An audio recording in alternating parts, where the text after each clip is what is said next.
So இன்னைக்கு நம்ம ஒரு இன்ட்ரஸ்டிங்கான பைத்தான் இன்டர்வியூ கொஸ்டின் தான் நம்ம டிஸ்கஸ் பண்ண போறோம். கொஸ்டின் என்னன்னா, அவங்க ஒரு ஸ்ட்ரிங் குடுத்துருக்காங்க. இதுல ஃபர்ஸ்ட் நான் ரிப்பீட்டிங் கேரக்டர் வேணும்ங்கறாங்க. நான் ரிப்பீட்டிங்னா, இப்ப ஏ திரும்பவும் ரிப்பீட் ஆகுது. அப்ப கிடையாது. பி திரும்பவும் ரிப்பீட் ஆகுது. அதையும் குடுக்கக்கூடாது. சி வந்து திரும்பவும் ரிப்பீட் ஆகல. அப்ப சி தான் நம்ம பிரிண்ட் பண்ணணும். நீங்க கேட்கலாம், ஏன் கூட தான் ரிப்பீட்டிங் ஆகல அப்படின்னு. ஆனா கொஸ்டின் என்னன்னா, ஃபர்ஸ்ட் நான் ரிப்பீட்டிங் தான் கேட்கறாங்க. நான் ரிப்பீட்டிங்.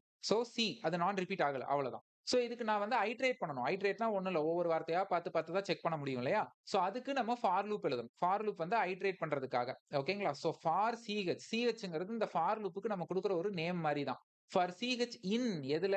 எஸ்ல. ஓகே, எஸ்ல. அப்ப என்ன ஆகும் அப்படின்னா, சோ இந்த எஸ்ல இருக்கிற ஒவ்வொரு வார்த்தையா படிச்சு, அது ஒவ்வொரு ஐட்ரேஷனுக்கும் இந்த சிஹெச்ல ஸ்டோர் ஆகிக்கிட்டே வரும். இப்போ ஒரு condition. If S dot count CH ஓகேங்களா? இப்ப அது கவுண்ட் எடுத்து வைக்கும். இப்போ ஏ 2 கவுண்ட் இருக்கு.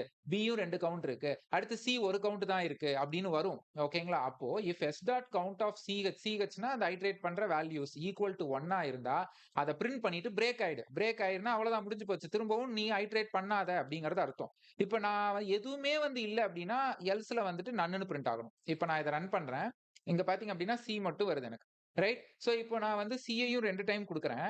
ஓகே. சோ அதே மாதிரி ஈயும் 2 டைம் குடுக்குறேன். ஜியும் 2 டைம் குடுத்துறேன். இப்போ நான் ரன் பண்ணனா நன்னுன்னு வரும். ஏன்னா எதுவுமே இல்ல. வெளில வந்துருச்சு. ரைட். சோ ஃபர்ஸ்ட் நான் ரிப்பீட்டிங் தான் கேக்குறாங்க. அடுத்தடுத்த நான் ரிப்பீட்டிங் கேட்கல. ஓகேங்களா? சோ இந்த மாதிரி நிறைய python data engineering and sequel related videos வேணும்னா என்னோட பேஜை மறக்காம ஃபாலோ பண்ணிக்கோங்க. தேங்க்ஸ் ஃபார் வாட்சிங்.